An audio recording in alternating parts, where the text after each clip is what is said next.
एक मंत्र के साथ आज की व्याख्या को प्रारंभ करेंगे।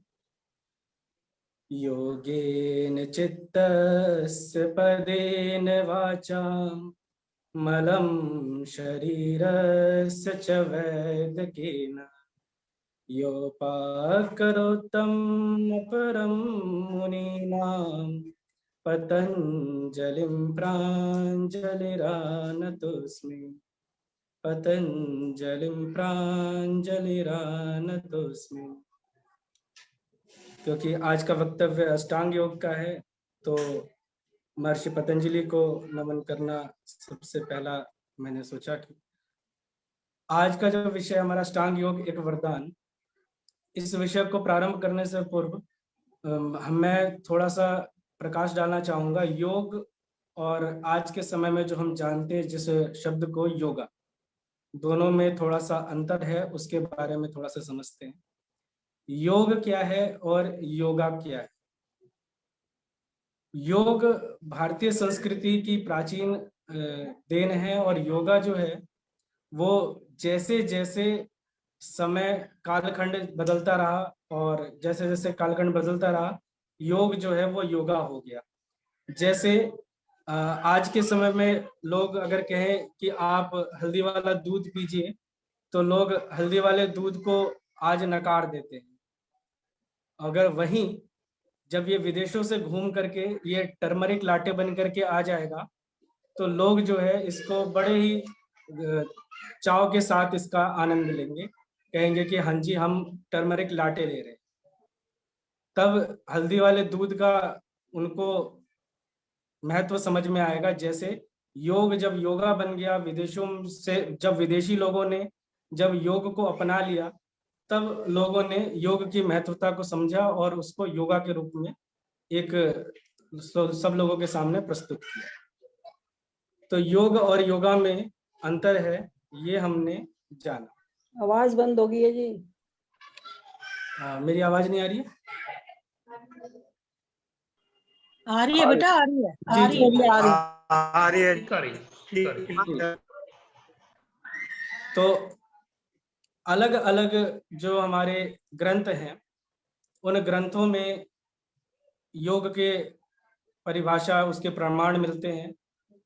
भगवत गीता के अनुसार योगा कर्मसु कौशलम, भगवान श्री कृष्ण बताते हैं योग जो है कर्मों में कुशलता ही जो है वो योग है।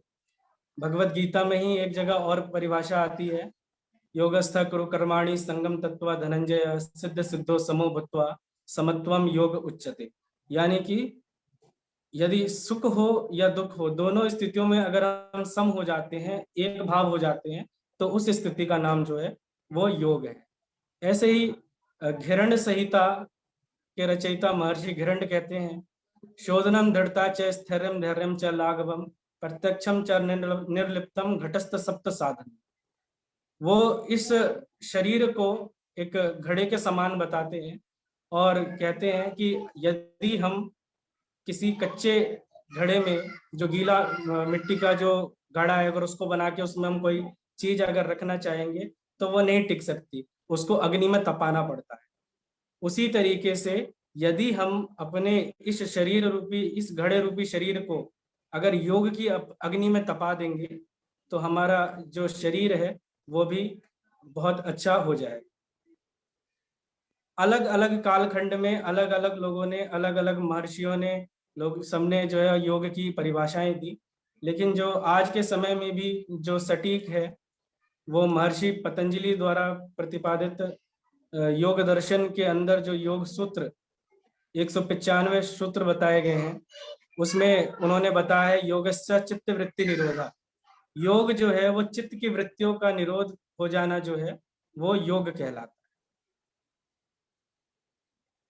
आज योग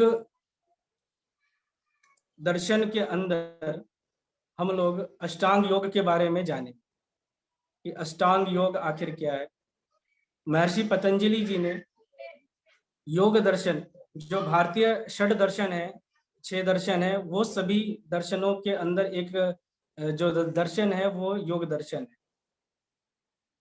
अगर हम ध्यान से देखें अगर हम लोगों ने दर्शनों को थोड़ा बहुत पढ़ा है, उसके सार को भी समझा है थोड़ा बहुत भी, तो हम ये जानते हैं कि जो 5 दर्शन हैं वो 5 दर्शन जिज्ञासा को उत्पन्न करते हैं, और केवल एकमात्र ये योग दर्शन है जो उस जिज्ञासा को समाप्त करने का साधन है।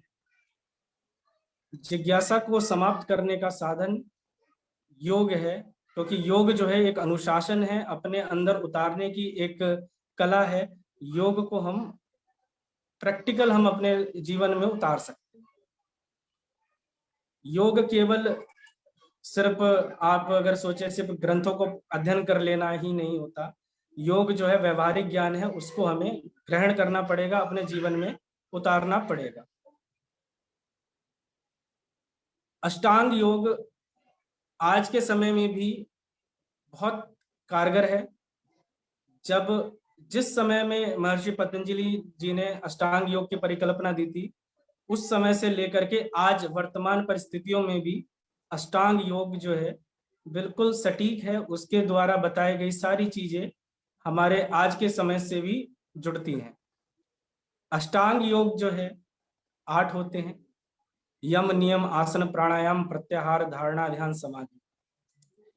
ये जो 8 अंग हैं, ये वो सीढ़ियां हैं जो आत्मा का परमात्मा से मिलन कराने के लिए, क्योंकि महर्षि पतंजलि जी ने जो योग दर्शन की रचना की, उसका जो मुख्य उद्देश्य है, सिर्फ उन्होंने ही नहीं, जितने भी ग्रंथ बने हैं वो सभी राजयोग, या उसको राजयोग कहें या महासमाधि कहें, निर्वाण कहें या मोक्ष कहें, इन सभी चीजों का मतलब एक ही है।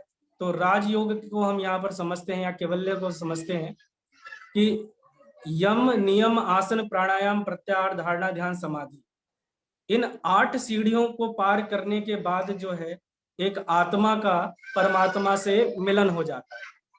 आत्मा और परमात्मा ज्यादा अलग नहीं है, क्योंकि परमात्मा का ही अंग जो है, अंश जो है, वो आत्मा है। इस शरीर को सिर्फ एक साधन के रूप में हम इस्तेमाल करते हैं, ये आत्मा वापस परमात्मा में विलीन हो जाती है। तो अब अगर हम सोचें कि किसी कोई दूध जो है, उसका पतीला, उसमें दूध जो है वो फट गया है, और उसको हम निकाल करके दूध को, और उसके अंदर बिना बर्तन को साफ किए उसके अंदर फिर से हम दूध को डाल दें, तो जो नया दूध भी जो डालेंगे वो भी फट जाएगा। क्यों? क्योंकि जो खराब था उसको अगर उसमें हम अच्छा भी मिलाएंगे तो अच्छा को भी वो खराब कर देता है, लेकिन परमपिता परमेश्वर जो है वो इस चीज से मुक्त है, वो खराब नहीं होता। लेकिन अगर हमें परमात्मा से मिलना है तो हमें परमात्मा जैसा बनने की कोशिश करनी पड़ेगी, और वो जो बनने की कोशिश है, वो बनने की कोशिश करने का जो तरीका है, महर्षि पतंजलि जी वो ये अष्टांग योग बताते हैं कि यम, नियम, आसन, प्राणायाम, प्रत्याहार, धारणा, ध्यान, समाधि, इन 8 अंग के माध्यम से, इन 8 चीजों के माध्यम से हम सभी योग को अपना सकते हैं। इसमें जो 8 अंग हैं उसको क्रमशः, यम नियम जो है वो नैतिक अनुशासन है, और आसन, प्राणायाम, प्रत्याहार जो है वो एक शारीरिक अनुशासन है, और अंतिम की जो 3 अंग है, धारणा, ध्यान, समाधि, ये मानसिक अनुशासन। अब बात करते हैं यम की। यम क्या है? यम अर्थात वो चीजें जिनको हमें, जो बुराइयां हैं उनसे हमें बचना है, इसको हम सामाजिक अनुशासन भी कहते हैं। वो चीजें करने से, जिसको करने से समाज में बहुत लाभ होगा, उन सब चीजों को हम यम के अंदर में रखते हैं। इसे सेल्फ रेजिस्टेंस भी कहते हैं, अपने आप को बुराइयों से बचाना। जैसे कि जो यम है वो 5 प्रकार के होते हैं: अहिंसा, सत्य, अस्तेय, ब्रह्मचर्य और अपरिग्रह। आप स्क्रीन पे नाम देख पा रहे होंगे: अहिंसा, सत्य, अस्तेय, ब्रह्मचर्य और अपरिग्रह। अब एक एक करके हम इसको समझते हैं। अहिंसा क्या है? अहिंसा, हिंसा पर नियंत्रण या हिंसा पर संयम जो है वो अहिंसा है। जब हम मन, वचन, कर्म से किसी के प्रति हिंसा का भाव समाप्त कर लेते हैं या उस पर संयम कर लेते हैं तो हम अहिंसा को अपना लेते हैं। कई लोग कहते हैं कि पैर घुमा करके अपने गर्दन पर रख लेना आसन जो है, अगर उसको हम योग कह देते हैं। कई लोगों के फोन आते हैं, कहते हैं जी हमें अष्टांग योग सीखना है, और अष्टांग योग वो सोचते हैं कि ऐसे ही कुछ योग होता है जिसमें पैरों को उठा करके गर्दन पर रख लें या हाथ पे खड़े हो जाए। तो ये वो चीज नहीं है। योग और आसन बहुत जमीन आसमान का अंतर है। अगर हम योग को एक पुस्तक माने तो आसन जो है सिर्फ उसका एक पेज है। तो इसी तरीके से आगे हम समझते हैं कि इसको अगर हमें शुरू करना है, अगर हमें यम को अपनाना है, अष्टांग योग को अपनाना है, तो सबसे पहले हमें ये यम नियम आसन प्राणायाम प्रत्याहार धारणा ध्यान समाधि एक एक स्टेप को पार करना होगा। तब जाकर के हम लोग यम को योग के अंतिम लक्ष्य यानी कि मोक्ष की प्राप्ति कर सकते हैं। तो पहला जो यम है अहिंसा, मैंने अभी आपको बताया, हिंसा पर संयम जो है वो अहिंसा होता है। ऐसे ही सत्य, सत्य क्या होता है? जो चीज जैसा है उसको वैसा ही बताना सत्य है।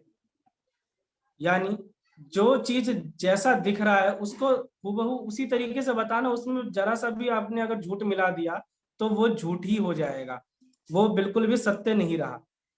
जैसे कि अगर आप खीर के अंदर में थोड़ा सा भी जहर मिला दे तो वो खीर खा नहीं सकता, वो खीर जो है वो जहरीला ही हो चुका है। ऐसा नहीं होगा कि वो थोड़ा सा जहर डालने से जो है वो खीर बची रह जाएगी, वो उसी स्वाद की रहेगी, वो जहरी बन जाएगा। उसी तरीके से यदि आपने सत्य के अंदर में थोड़ा सा भी झूठ मिला दिया तो वो सत्य सत्य न रह करके वो झूठ बन जाएगा।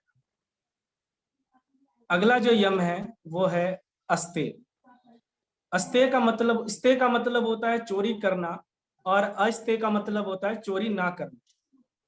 जब हम, इसका मतलब है कि चोरी पर संयम, आप दूसरे की चीज को अपना ना समझें। आप किसी से भी बिना पूछे बिना किसी की आज्ञा के यदि आपने उसका सामान उठा लिया है तो उसे आप चोरी ही कहेंगे, वो चोरी ही कहलाएगी। जब तक कि वो आपका अधिकार ना हो आप उस चीज को नहीं ले सकते। अस्तेय। इसके बाद आ जाता है ब्रह्मचर्य। ब्रह्मचर्य क्या है? ब्रह्मचर्य जो है ये पवित्र रहने का गुण है।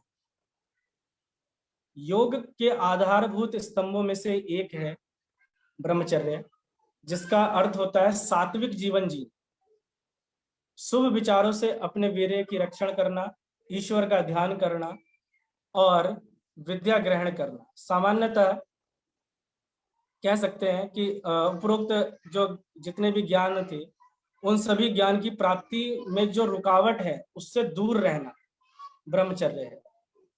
वैदिक धर्म में, जो हम सभी वैदिक धर्म को के अनुयायी हैं, हम सब वैदिक धर्म को मानते हैं, वर्ण आश्रम का पहला आश्रम भी जो है वो हमारा ब्रह्मचर्य आश्रम होता है। आयुर्वेद में भी बताया गया है कि शरीर के प्रमुख आधार में से एक है ब्रह्मचर्य। त्रय उपस्तंभा आहार सपनो ब्रह्मचर्य। 3 उपस्तंभ हैं, आहार, निद्रा और ब्रह्मचर्य। तो ये ब्रह्मचर्य के बारे में मैंने अभी आपको बताया। इसके बाद आता है अपरिग्रह। अपरिग्रह क्या है? अपरिग्रह है कि एकत्र करने की जो भावना है उसको समाप्त करना। हमें जो चीज हमारे पास जितनी हमारे को उसकी आवश्यकता है हमें उतने में संतुष्ट रहना चाहिए, उससे ज्यादा की हमें कामना नहीं करनी चाहिए उसको इकट्ठा करने के लिए। क्योंकि अगर ये जो उपरोक्त हमने 5 चीजें पढ़ी, अहिंसा, सत्य, अस्तेय, ब्रह्मचर्य और अपरिग्रह, अगर हम इसका पालन नहीं करते हैं तो समाज के अंदर में बहुत सारी बुराइयां शुरू हो जाएंगी। मारपीट, दंगे, ये सब चीजें जो होती हैं ये इन सब 5 चीजों को ना अपनाने के कारण होता है। क्योंकि जब हम ये इच्छा रखते हैं कि हमें दूसरे की चीज भी हम अपना लेंगे, रावण ने कहा कि सीता को भी मैं अपना लूंगा, तो रामायण का जो युद्ध हुआ वो हमने देखा। तो इस तरीके से जब हम ये इच्छा रखते हैं कि दूसरे की चीज को हम हड़प लेंगे, दूसरे की चीज पर अपना अधिकार कर लेंगे या एकत्र करने की हमें ये जो भावना आ जाएगी तो उसको हम अपरिग्रह कहते हैं। अब बात करते हैं नियम की। नियम, जैसे यम 5 थे ऐसे नियम भी 5 हैं। शौच, संतोष, तप, स्वाध्याय और ईश्वर प्राणिधान। अब एक एक करके इन पर भी आते हैं। शौच के, शौच अर्थात स्वच्छता, सफाई। अब ये दो तरीके की होती है, आंतरिक भी और बाह्य भी। बाह्य सफाई तो हम कर लेते हैं, भाई नहा लिया हमने, ब्रश कर लिया, आंख धो लिया हम लोगों ने, बाल टंगी कर ली, तो बाह्य सफाई तो हमारी हो गई, बाह्य स्वच्छता, बाह्य शौच तो हो गया। लेकिन आंतरिक शौच, हमारे अंदर, पेट के अंदर उसकी सफाई, उसके अलावा हमारे गले के अंदर की सफाई, उसको कैसे करेंगे, हमारी आंतों की सफाई कैसे करेंगे, ये तो शारीरिक है। उसके अलावा विचारों की भी हमें शौच की जरूरत होती है, विचारों में भी स्वच्छता लाने की आवश्यकता होती है। जब हम ये चीजें करते हैं, इसके लिए भी उन्होंने ये सिर्फ ये नहीं बताया महर्षि पतंजलि ने कि शौच करना है, अब उन्होंने तरीके भी बताए कि शौच करना कैसे। तो उन्होंने षटकर्म जो है वो उसके बारे में बताया, नौली, धोती, वस्ती, त्राटक, कपाल भाती, इन सब चीजों के बारे में।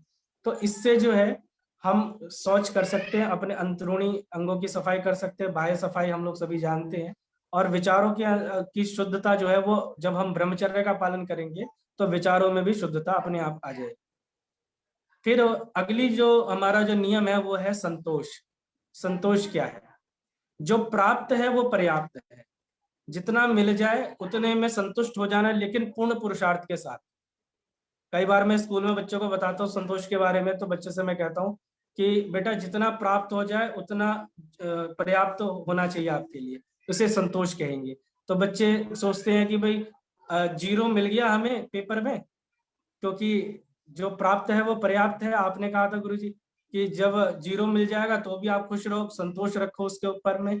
इसीलिए मैं उसमें एक शब्द और साथ में जोड़ रहा हूँ कि उसमें पूर्ण पुरुषार्थ करने के बाद, आपने मेहनत की है, मेहनत करने के बाद जो प्राप्त हो वो पर्याप्त है, उसी को ही संतोष कहते हैं। जब आपको जितनी आपने मेहनत करी, अब मेहनत करने के बाद जितना मिल गया उतने में हमें संतुष्ट रहना चाहिए। अगर हम मेहनत कम करें और लालसा ज्यादा चीजों की करेंगे तो हमें दुख होगा। हमने कोशिश की नहीं और हम चाहते हैं कि भी हमें वो चीज मिल जाए, तो यही दुख का कारण होता है। तो मेहनत करेंगे तो वो मिलेगा भी जरूर, क्योंकि श्री कृष्ण जी भी कहते हैं कि अवश्य में भोक्तव्यम कृतम कर्म शुभाशुभम, ये सब भी हमारे ग्रंथों के अंदर में पाया जाता है। और जो कर्मों में जो हम कर्म करते हैं उसका फल भी हमें अवश्य मिलता है। हम कर्म करने के अधिकारी हैं, फल के अधिकारी हम लोग नहीं। फल का जो व्यवस्था है वो ईश्वर की है। उसके बाद अगला जो हमारा नियम है वो है तप। तप क्या है? किसी भी कार्य को निरंतर उसमें संलग्न रह के उसको करते रहना, वो तप है। विद्यार्थियों के लिए तप उनकी पढ़ाई है, माता पिता के लिए तप जो है अपने बच्चों का पालन पोषण है। ऐसे ही हर किसी का अपना अपना तप होता है। तप का मतलब ये नहीं कि हम एक पैर पे खड़े होकर ऊपर हाथ जोड़ के खड़े हो जाएंगे पानी के अंदर में नाभि तक और सोचेंगे कि हमें कोई वरदान मिलेगा, ऐसा कुछ नहीं होता। जो हम यहाँ पर बात कर रहे हैं महर्षि पतंजलि की, उन्होंने कर्म योग के बारे में ही सारी व्याख्या की है अपने पूरे विषय के अंदर में। उन्होंने कर्म योग को ज्यादा महत्व दिया। तब के बाद आता है स्वाध्याय। स्वाध्याय क्या होता है? स्वाध्याय का मतलब होता है स्वयं का अध्ययन करना। आप आर्ष ग्रंथों का अध्ययन करें या अपने बारे में पढ़ें। सुबह सो के जब उठें तो बिस्तर पर आप सोचें कि आज मैं अच्छे कार्य करूंगा या करूंगी, और शाम को जब रात को आप घर आते हैं, रात को जब सोते हैं, सोने से पहले ये सोचे कि आज मुझसे क्या गलत कार्य हो गया, और जो मुझसे आज गलत कार्य हो गया कल जब मैं उठूंगा तो उन गलत कार्य को मैं सबसे पहले उनको मैं सही करूंगा। मेरे हिसाब से स्वाध्याय हम इसको कह सकते हैं। मैं जो विषय हमारा है वो बहुत गूढ़ विषय है, वो बहुत उसके अंदर में शब्दों का बहुत मायाजाल भी है, अतिशयोक्ति अलंकार का भी प्रयोग होता है बहुत सारा इसके अंदर में। तो मैं उतने कठिन शब्दों का प्रयोग नहीं कर रहा, सामान्य भाषा में, ताकि कुछ हमारे युवा साथी भी जुड़े हुए हैं ताकि उनको भी समझ में आ जाए, इसीलिए मैं सामान्य भाषा में आपको ये चीजें बता। ईश्वर प्राणिधान। ईश्वर प्राणिधान क्या है? ईश्वर को समर्पित कर देना ईश्वर प्राणिधान है। जो भी बनाया है सब ईश्वर ने अच्छा बनाया है, जो खराब बनाया है वो सब मनुष्य ने बनाया है। ईश्वर ने आसमान बनाया, उस आसमान के अंदर जो हवाई जहाज है, न्यूक्लियर वेपन्स हैं, वो सब हम लोगों ने बनाया, मनुष्य ने बनाया। पहाड़ ईश्वर ने बनाया, प्रकृति ने बनाया। उसके अंदर रास्ते बनाने की जो कोशिश की वो हम लोगों ने की, जिसकी वजह से पहाड़ टूट टूट करके गिर जाते हैं। लड़ाई झगड़े जो है वो सब हम लोगों ने बनाया। मनुष्य ईश्वर ने बनाया, लेकिन उसके अंदर जाति और उसके अंदर जो अलग अलग व्यवस्था है वो सब मनुष्य ने बनाया। तो ईश्वर ने कभी भी कोई चीज गलत नहीं बनाता, ईश्वर सब कुछ अच्छा बनाता है। जो भी गलत बनाता है वो सब मनुष्य बनाता है। और हमें ये हमेशा ध्यान रखना चाहिए कि ईश्वर की उपासना करना ही ईश्वर प्राणिधान है। उपासना किसे कहते हैं? मेरे हिसाब से उपासना है कि हम ईश्वर का धन्यवाद करें। ईश्वर स्तुति प्रार्थना उपासना के मंत्र हम पढ़ते हैं तो हम ईश्वर की स्तुति करते हैं, उसकी प्रार्थना भी करते हैं और उसकी उपासना भी हम करते हैं। इसका मतलब है कि जैसे क्योंकि मैं एक शिक्षक हूँ तो मैं ज्यादातर क्लासरूम की मैं आपको जो उदाहरण है वो देना चाहूंगा। जैसे कोई पेपर हो रहा है, एग्जाम हो रहा है, एग्जाम में सामने आप के पेपर है, एग्जाम शीट है और पड़ोस में आपका मित्र है। आपके पास पेन नहीं है और आपको पेन की आवश्यकता है, तो आप क्या करेंगे? आप अपने पड़ोसी से, अपने मित्र से आप उसकी स्तुति करना शुरू करेंगे। जैसे हम ईश्वर की स्तुति करते हैं ऐसे हम पहले उसकी स्तुति करेंगे। भाई तो बहुत अच्छा है, तो सबकी मदद करता है, मेरी भी मदद कर दो। उसके बाद क्या करते हैं? हम प्रार्थना करते हैं कि मेरी भी मदद कर दो, मुझे मैं पेन नहीं लेकर के आया, मुझे पेन दे। तो हम ईश्वर से प्रार्थना भी करते हैं उस समय। फिर उसके बाद जब हमारा पेपर हो जाता है, एग्जाम हो जाता है, तो हम उसको वापस जब पेन लौटाते हैं तो हम उसको कहते हैं धन्यवाद। इसी तरीके से ईश्वर को भी हम धन्यवाद करते हैं। ईश्वर ने जो बनाया उस सब चीज के लिए, ईश्वर ने हमें जो दिया उसके लिए, हमारे कर्मों के अनुसार उसने हमें सब कुछ दिया है, तो उसके लिए हम उन्हें धन्यवाद करते हैं। इसी को ही ईश्वर प्राणिधान या ईश्वर की उपासना कहते हैं। अष्टांग योग बहुत बड़ा विषय है, हम को प्रयास करूंगा कि जल्दी से इसको पूरा कर सकूं। तो यम नियम हम लोगों ने पूर्ण किया, यम नियम हम लोग समझ चुके होंगे। अब बात आती है आसन की। आसन क्या होता है, जो तीसरा पड़ाव है। अभी हम लोगों ने देखा आसन सबसे पहले नहीं था। लोग जो है वो जब भी योग होता है तो आसन को पहले कराना शुरू करते हैं, लेकिन यहाँ पर महर्षि पतंजलि जी ने इन 10 चीजों के बाद आसन को स्थान दिया है। मुख्य रूप से 2 चीजें, यम और नियम, लेकिन उसके अंदर उसके उपांग हैं। तो 10 चीजों को हमने, 10 उपांगों के बाद हमने आसन के बारे में पढ़ते हैं। अब आसन क्या है? स्थिर सुखम आसनम।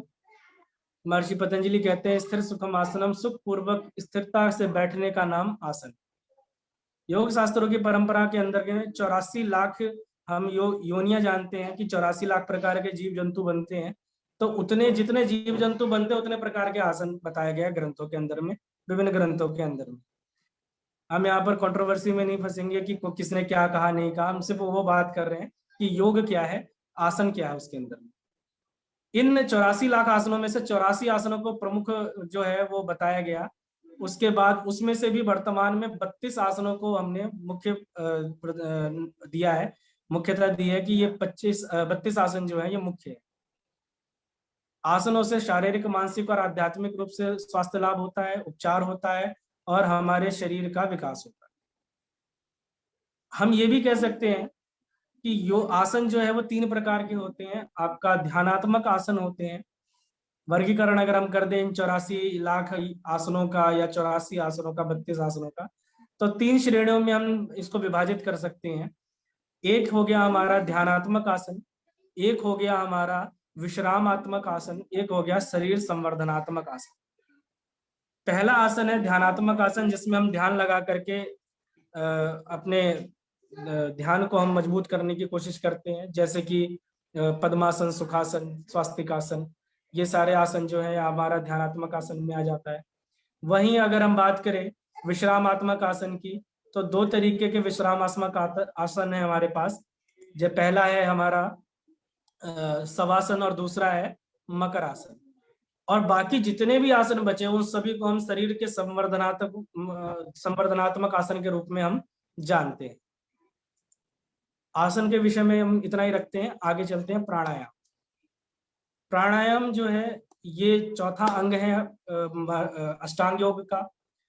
और प्राणायाम क्या होता है? प्राणायाम होता है अपने श्वासों को अपने वश में करना, श्वास को नियंत्रित करना। हम श्वास जब लेते हैं तो पूरक, रेचक और कुंभक की क्रियाओं को करते हैं। पूरक, रेचक, कुंभक। सांस को लेना पूरक है, सांस को अंदर रोक के रखना कुंभक है, और सांस को छोड़ देना उसको रेचक कहलाता है। तो पूरक, कुंभक और रेचक की प्रक्रिया को, सम्मिलित प्रक्रिया को हम प्राणायाम कह सकते हैं। इसमें अलग अलग प्राणायाम जो है वो अलग अलग ग्रंथों के अंदर बताए गए हैं। उसमें भी कई जगहों पर कंट्रोवर्सी आती है कि यह प्राणायाम है या नहीं है। हम अभी उस विषय को नहीं छूते। आगे हम चलते हैं। प्रत्याहार। प्रत्याहार क्या है? इंद्रियों पर संयम कर रखना प्रत्याहार कहलाता है। इंद्रियों को अपने वश में करना। आज का मनुष्य इंद्रियों के वश में है, उसके वश में इंद्रियां नहीं। और महर्षि पतंजलि कहते हैं कि हम सभी को इंद्रियों को अपने वश में रखना चाहिए। जिसके हाथ में, जिसने इंद्रियों को लगाम लगा दिया, उसने एक तरीके से मानो जंग ही जीत ली। उसने आधी जंग तो वहीं जीत जाता है। आगे चलते हैं। धारणा। अभी तक हमने जो बातें करी, जो चार अंगों की हमने बात करी, 5 अंगों की, वो सब हमारा जो है वो बाह्य योग है। अब आंतरिक योग की बात कर रहे हैं। तो धारणा क्या है? महर्षि पतंजलि कहते हैं देश बंधश्च चित्तस्य धारणा। चित्त को किसी एक विचार में बांध लेने की जो क्रिया है उसको धारणा कहते हैं। देश बंध का अर्थ होता है कि चित्त की वृत्तियों को शरीर के अंदर किसी स्थान, जैसे कि नाभि पर रोक लें, या हृदय चक्र पर रोक लें, या नासिका के अग्रभाग पर, यहाँ पर हम लोग देखें, या फिर हम अपने मस्तिष्क के अग्रभाग पर हम ध्यान को केंद्रित करें, अंदर, मन के अंदर। तो इसको हम कहते हैं धारणा। और धारणा को धारा के रूप में हम जानते हैं कि देखिए धारणा क्या होगी, जब हम किसी चीज पर ध्यान लगाएंगे, मतलब कंसंट्रेट करने की कोशिश करेंगे, तो वो एक टक होनी चाहिए, निरंतर होनी चाहिए। ऐसा नहीं है कि वो रुक रुक करके हम ध्यान लगाएंगे, ऐसा नहीं। अगर हम रुक रुक के लगाएंगे तो वो धारणा नहीं होगी। अगर हम किसी चीज को किसी चीज में पलटते हैं तो हम उसको कहते हैं ना धारते हैं उसको। तो धार जो होती है वो एक तार होती है। तो उसी तरीके से जब हम किसी चीज पर हम ध्यान केंद्रित करना चाहते हैं, आंतरिक हम धारणा करें या बाह्य धारणा करें, तो हम क्या करेंगे? हम उसको निरंतर करेंगे, उसको रोकेंगे नहीं। आगे आता है हमारा ध्यान। ध्यान को मैं कहता हूं कि वो स्वयं का अनुसंधान है। ध्यान से आत्म साक्षात्कार होता है। चित्त को एकाग्र करना, उसे एक लक्ष्य पर स्थिर करना ध्यान कहलाता है। कहते हैं ना, जब घर में महिलाएं जब दूध उबालती हैं और उसके बाद वो बच्चों को खड़ा कर देती है, कहती है कि भाई दूध देखते रहना, तो उसको ये कहते हैं कि भाई ध्यान से देखते रहना। तो ध्यान जो होता है मतलब निरंतर उसके ऊपर बिल्कुल कंसंट्रेट रहना है कि वो दूध जो है वो उबल करके गिर ना जाए। तो उसी तरीके से जब हम ध्यान लगाते हैं, धारणा करते हैं, तो हमें बिल्कुल ध्यान रखना है कि हमारी धारणा जो है वो हट ना जाए। हम जो चीज करने की कोशिश कर रहे हैं, जिस चीज के ऊपर हम फोकस कर रहे हैं, वो इधर उधर ना हो जाए, तो उसको हम धारणा, उसके बाद हम ध्यान कहते हैं। अब आता है समाधि। समाधि क्या है? अंतिम अंग, जो अष्टांग योग का जो अंतिम अंग है, समाधि। ध्यान की उच्च अवस्था को समाधि कहते हैं। जब साधक ध्येय वस्तु के ध्यान में पूरी तरह डूब जाता है, जिस चीज के आप ध्यान कर रहे हैं, हम ईश्वर का ध्यान कर रहे होते हैं, तो हम जब ईश्वर में रम जाते हैं, हम ईश्वर के ध्यान में मग्न हो जाते हैं, तो उस स्थिति को हम समाधि कहते हैं। जब हम अपना भी अस्तित्व भूल जाते हैं, हम अपने बारे में भी सोचना भूल जाते हैं, उस परम स्थिति का नाम जो है वो समाधि। समाधि ये वो स्थिति हो जाती है जब साध्य, साधक और साधना तीनों का अंतर समाप्त हो जाता है। योग क्या है? साध्य, साधक और साधना, इन तीनों चीजों को का सम्मिलित रूप जो है वो योग है। अभी इसमें साध्य क्या है, साधक क्या है और साधना क्या है? जैसे मान लीजिए कि मैं यहाँ से हरिद्वार, मुझे यहाँ से हरिद्वार जाना है, तो मेरा साध्य क्या है? साध्य है मुझे हरिद्वार पहुंचना है। और मैं कौन हूं? मैं साधक हूं। जो मुझे साधना है वो मेरा, मैं उसका साधक हूं। जो मेरा साध्य है मैं उसका साधक हूं। और जिसके माध्यम से मैं वहां पहुंचूंगा, मैं बस से जाऊंगा, ट्रेन से जाऊंगा, वो क्या है? वो साधन है। ऐसे ही योग का जो साधन, जो साध्य है वो क्या है? वो है हमारा अंतिम लक्ष्य, जो कि है राजयोग।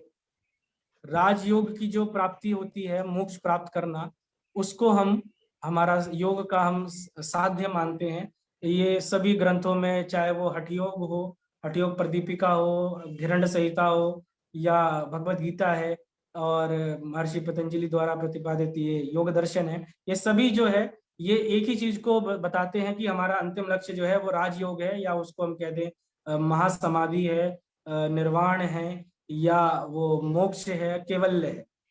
इन सब चीजों को हम, हमारा ये अंतिम लक्ष्य है, ये हमारा साध्य है। हम जो उसको अपनाने की कोशिश कर रहे होते हैं, हम कहलाते हैं साधक। और तरीके हमारे कुछ भी हो सकते हैं। हम अष्टांग योग लेकर के हम उस साधना को पूरा कर सकते हैं, हम भक्ति योग को लेकर के पूरा कर सकते हैं, हम हठ योग को लेकर के पूरा कर सकते हैं, हम ज्ञान योग को लेकर के कर सकते हैं, हम कर्म योग को लेकर के कर सकते हैं। साधना, साधन कुछ भी हो सकता है। तो ये सारी चीजें जो है, ये आज के वर्तमान परिस्थितियों में भी हम इस चीज को हम देख सकते हैं कि महर्षि पतंजलि ने जो अष्टांग योग की जो धारणा बहुत प्राचीन समय में दी, उसकी आज भी उसको हम इम्प्लीमेंट कर सकते हैं, उसको हम लागू कर सकते हैं। अगर हम मान लीजिए हम अष्टांग योग को पूरा भी नहीं कर सकते, क्योंकि अगर हम इतनी सारी चीजें करेंगे तो सचमुच में ऐसा ही होगा कि आत्मा जो है वो परमात्मा से मिल चुकी होगी, क्योंकि हम ऐसे श्रेष्ठ बन जाएंगे।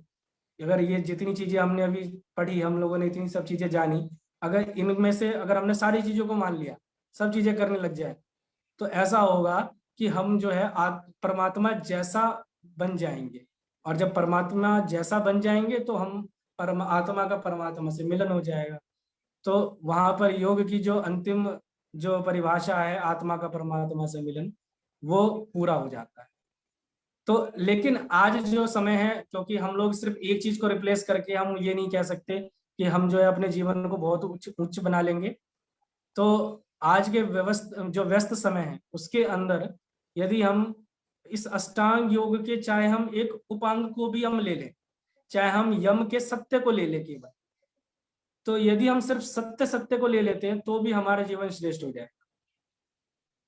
चाहे हम यम के सत्य को ले लें, या अहिंसा को अपना ले अपने जीवन में, आसन को सिर्फ अपना ले, या सिर्फ शौच को अपना ले, तप को अपना ले, स्वाध्याय को अपना ले, किसी एक भी चीज को हम अपना ले तो हमारा जीवन जो है वो श्रेष्ठ हो जाएगा।